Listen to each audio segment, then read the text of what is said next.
इसके लड़का आज हम लोग देखेंगे एडमिन रोल क्रिएशन। तो मैं कोशिश कर रहा हूँ देखो ये मैं कह रहा हूँ एक user US year user one, इसको मैं क्रिएट कर रहा हूँ।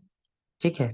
तो ई यूजर इसमें लॉगिन, देखो ये क्या है, लोकल लिमिट कितने दिन तक करेगा। मैं कह रहा हूँ ये 90 डेज तक ये इसका यूजर वैलिड रहेगा। कह रहा है डैशबोर्ड फुल, डैशबोर्ड में क्या करेगा, रिपोर्टिंग सब मैंने इसको दे दिया फुल फुल। पॉलिसी ये नहीं कर पाएगा, अगर हम नहीं कर देते तो नहीं कर पाएगा। ठीक है। अलर्ट यूजर, ये क्या क्या कर, फंक्शनल स्कोप एडवांस सेटिंग में जा पाएगा नहीं जा पाएगा, डीएलपी कर पाएगा नहीं कर पाएगा, एसएसएल पॉलिसी क्रिएट कर पाएगा नहीं कर पाएगा, ना देंगे तो नहीं कर पाएगा।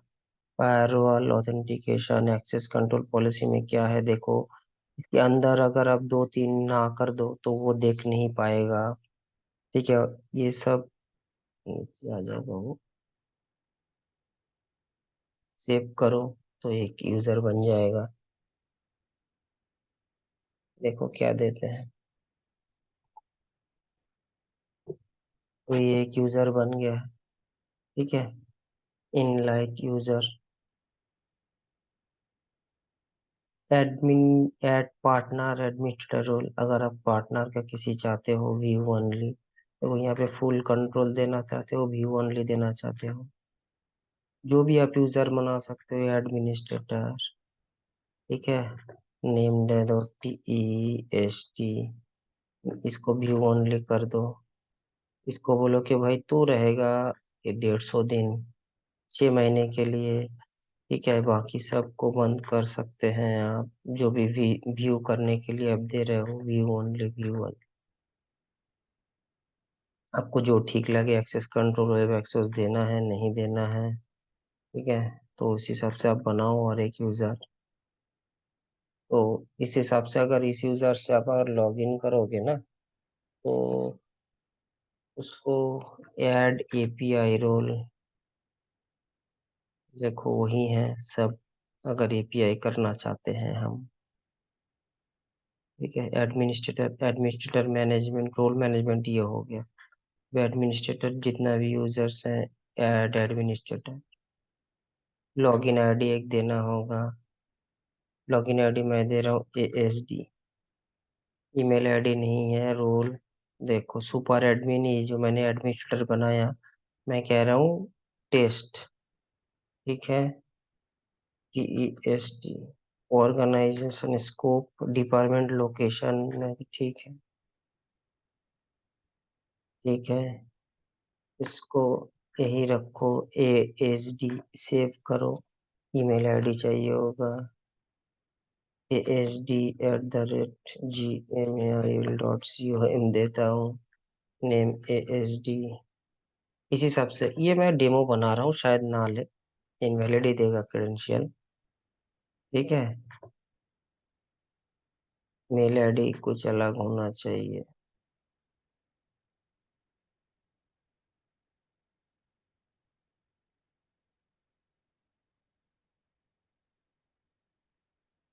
ZenIPHLIVE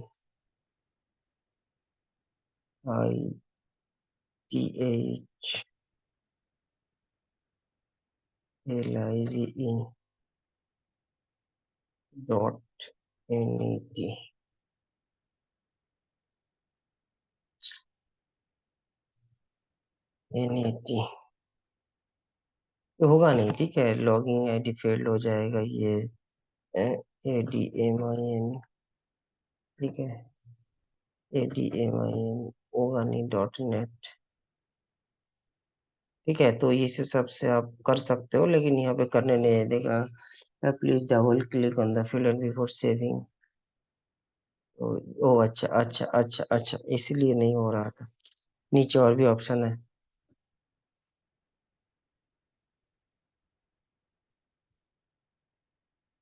ठीक है। टेस्ट यूजर मैंने डाला, security update policy product save करो, तो ये सेव करने देगा। पासवर्ड नहीं दे रहा था इस वजह से, देखो ये ASD। ठीक है।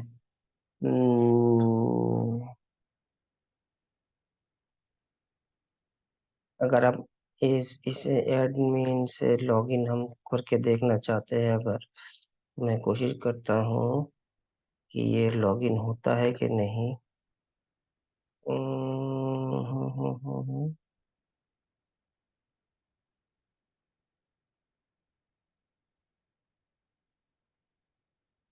देखते हैं।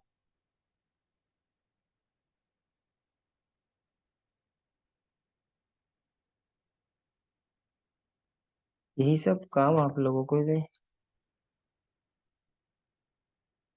शायद ना हो भी सकता है, नहीं होगा। ठीक है, क्योंकि समझ ही रहा हूँ कि ये इसको ऑथेंटिकेटेड नहीं है तो ये होगा नहीं। ठीक है, कोई प्रॉब्लम नहीं है। तो इस हिसाब से आप बनाओगे। तो क्या होता है, पहले आपको एडमिन रोल डिफाइन करना होता है कि ये क्या क्या करेगा। सुपर एडमिन होगा कि नहीं।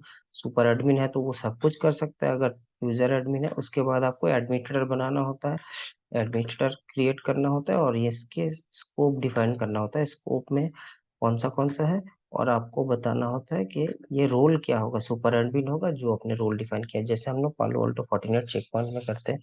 तो वो क्या क्या एक्सेस कर पाएगा, और ये किस यूजर को असाइन होगा। नाम, मेल आईडी, नेम देना होता है, यूजर नेम पासवर्ड देना होता है, फिर service, choose the receive update. ठीक है, वो यही, बाकी और कुछ नहीं देना होता है। ठीक है, यहाँ पे पासवर्ड मैंडेटरी है। ठीक है, तो हो गया हमारा administrator role and administrator role management, और एडमिनिस्ट्रेटर मैनेजमेंट दोनों ही हो गए इस वीडियो में। ठीक है,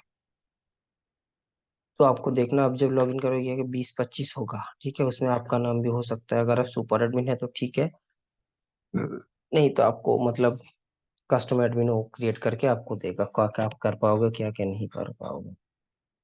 और होता है यही, और एक होता है ये एडवांस सेटिंग्स में जाने के बाद रोल होता है इनेबल एडमिन रैंक।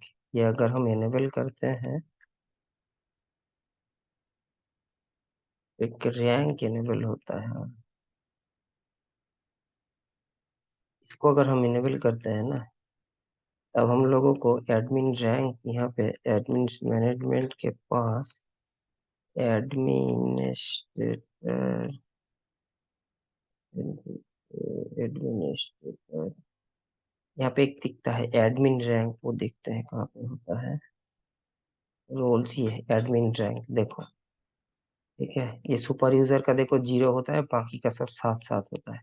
अगर मैं इसको एडिट करूं और ये एडमिन रैंक एनेबल करके इसको बोलूं कि तू 3 है, 2 है, ये 2 है। ठीक है, तो 2 है, एक जन 3 होगा, एक जन 7, ये जो 7 है इसको कह रहा हूँ कि भाई तू 4 है।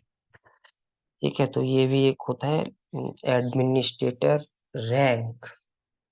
ये क्या करता है, अगर आप इसको इनेबल करते हो, अगर सुपर एडमिन कोई पॉलिसी क्रिएट करता है तो ये सुपर एडमिन भी चेंज कर सकता है। लेकिन अगर सोचो कि मैं एक चीज दिखाता हूँ छोटा सा, मैं सोचो कि एक फाइल टाइप कंट्रोल पॉलिसी में ऐड करना चाहता हूँ। ठीक है, तो देखो ये एडमिन रैंक है, मेरा रैंक है 7, एक है एडमिन रैंक 0। अगर मैं ये एडमिन रैंक इनेबल कर दूं तो इस पॉलिसी को कोई चेंज नहीं करता पाएगा। अगर मैं इसको कर दूं कि सिर्फ एडमिन कर पाएगा, अगर मैं कह दे एडमिन रैंक 2, तो अगर 2102 इस पॉलिसी को आगे पीछे कर सकता है, एडिट कर सकता है। लेकिन जो 7 है, 4 है, 3 है, तो वो इस पॉलिसी को आगे पीछे और एडिट नहीं कर पाएगा। समझ गए, तो ये होता है एडमिन रैंक, पहले आपको इनेबल करना पड़ता है, then you can use it. ठीक है, तो ये भी एक बढ़िया लेसन था, एडमिन रैंक कैसे इनेबल होता है, क्या काम करता है। ठीक है, छोटा छोटा ही वीडियो है, एक बार देख लीजिएगा, हेल्प हो जाएगा।